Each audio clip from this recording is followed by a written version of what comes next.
The Taliban has formed a new government in Afghanistan, and big surprise, it is filled with terrorists.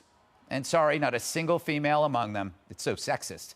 Their incoming cabinet includes 4 jihadis released from Gitmo by the Obama administration in exchange for U.S. Army deserter Bo Bergdahl back in 2014. Gee, who could have predicted this disastrous outcome?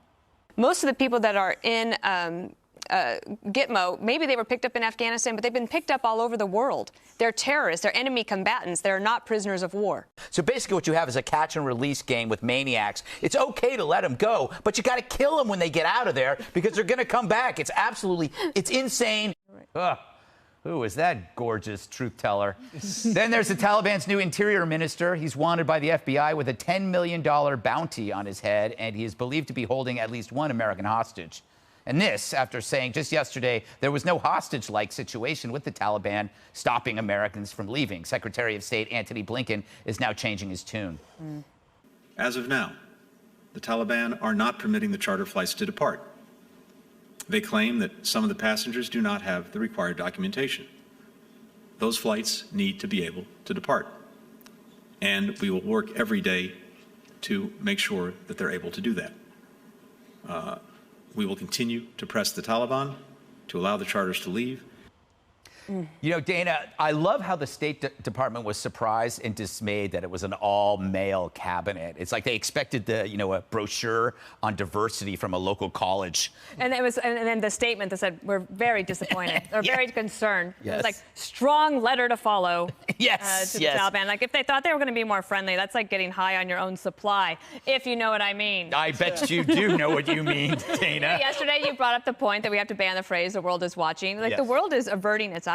Right. Because now what's the world going to do? When these characters put together their government, that not only do they have the detainees from the Bo Bergdahl exchange, but they also have invited some countries to the ceremony. And the countries are Russia, China, and Iran. Wow. And so, yeah, that's happening. That's amazing. We weren't even asked. I don't know if we were on the list, maybe. And I also feel that with Secretary Blinken's comments there, one, we talked about this semantics over the word hostage yesterday. Right. And at this point, I'm like, okay, so there are people that can come to America. They've got their paperwork.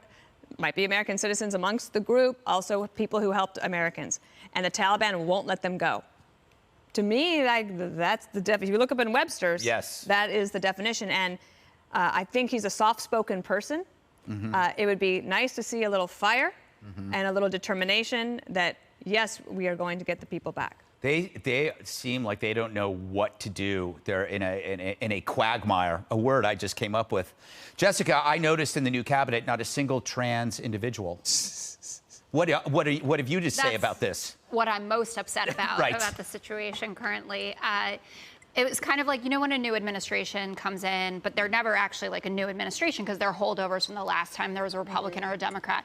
And this is like the greatest hits of terrorists from the 1990s, right? Like people who went into bunkers, essentially, for 20, 30 years, and now they're back in there in prominent positions. And Dana, you referenced Russia, China, and Iran getting the invitation to the inauguration. Well, the rest of the world can't come because we'll be thinking about the lives that we lost on 9/11 because they're doing it on 9/11, which is probably the greatest troll of all time. As we're sitting here having this somber moment as our allies who went to war with us over what happened when we lost 3,000 plus Americans in one day, and then obviously, near countless lives since then. It's terrible. It's a hardliner government, and the people are sitting on these planes. What do you do? I mean, you're ready to go. Obviously, the paperwork, they're lying that they don't have the right paperwork. No one got on those flights without it. But it's government planes, and then it's also charter jets. Like Glenn Beck had a bunch of planes that were held back. He was paying $750,000 per plane. Couldn't get them off the ground a couple days ago. It's really a diplomatic disaster at this point. Yeah, it's beyond belief. And when you think about Bo Bergdahl, Dagan, I mean, we knew that was going to happen, and now it's happening. Now they're in charge. That trade for a deserter. Yeah. I am just astonished by the language. Maybe I shouldn't be surprised by the language that Tony Blinken is using, that they were dismayed that the Taliban interim government wasn't inclusive. And he's calling them, they have challenging track records.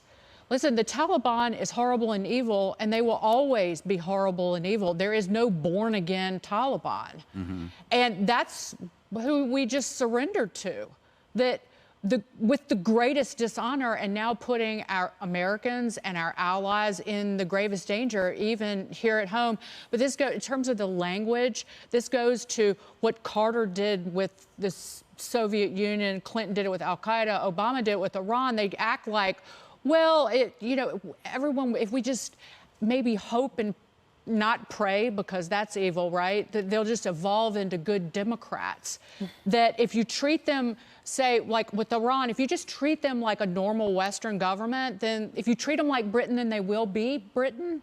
And that just, it doesn't happen. Regular folks, you always talk about the rubes and the rednecks and the hayseeds with love.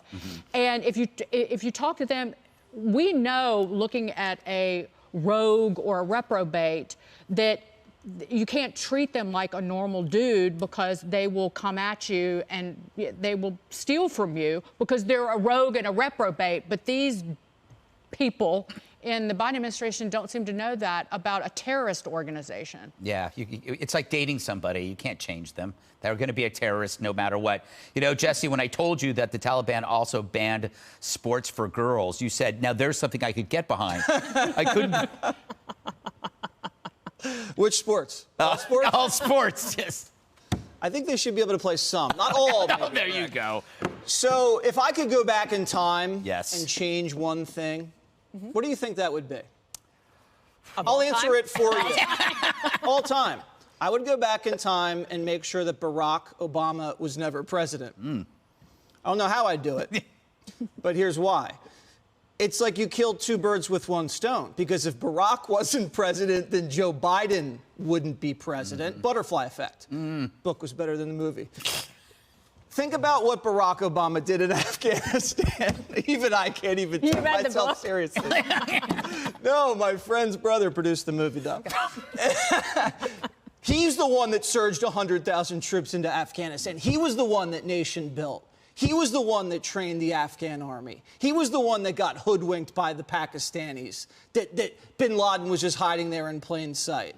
He was the one that sold us on all this great progress there that was a mirage. He was the one that traded 5 Taliban commanders for a deserter. I'm not sure. 4 of them are now back. Right. I don't know what the other one's doing. He's like assistant to the regional commander in Afghanistan. And Barack Obama was supposed to be the smart one. Remember, Joe Biden was the joke, Obama was smart, and now the joke's president. The joke's on us. How stupid do the feds look? The feds put Trump campaign officials behind bars, and then they released the Taliban. The feds framed Carter Page for colluding with the Russians, yet the FBI's most wanted terrorist in Afghanistan is colluding with Al-Qaeda, is holding an American citizen hostage, and Joe Biden wouldn't even call him the enemy, doesn't want to offend the enemy. So they're now upset there's no women in the government. There's an Onion article. Joe Biden thinks he can Me Too the Taliban. The world is watching. Who's the world? The mullahs don't have women in the cabinet. Do the Saudis have women? They're concerned. Blinken, Anthony, where's the H? Maybe that's why he lacks the fire. There's no H. Oh my God. Instead of being so concerned about the gender of the Taliban cabinet, be concerned about stranded Americans. Look, you know, I was just going to say, Biden doesn't like the Taliban because it's hard to sniff hair under a burqa. Oh, Greg. Yes. That wasn't the reputation I was looking for. Yes. I know we have very limited time. There was a lot of stuff that just flew out of Jesse's mouth. So Yes. if you could go back in time and you could undo one thing, I sincerely doubt that would be making Barack Obama president. The first thing. It'd be the first thing. I get to some other stuff after. Okay. The surge is widely looked upon in all political circles, actually, as being one of the most successful parts, actually, of the war on terror. In Iraq. But that was in 07. In Iraq, not necessarily in Afghanistan. Okay. Well, we'll get other people on the show to talk about that. Okay, we have to go, but basically everything that you said was kind of absurd. This might have been the best discussion ever about Afghanistan. And like in the history. Yes. Hey, Sean Hannity here. Hey, click here to subscribe to Fox News YouTube page and catch our hottest interviews and most compelling analysis. You will not get it anywhere else.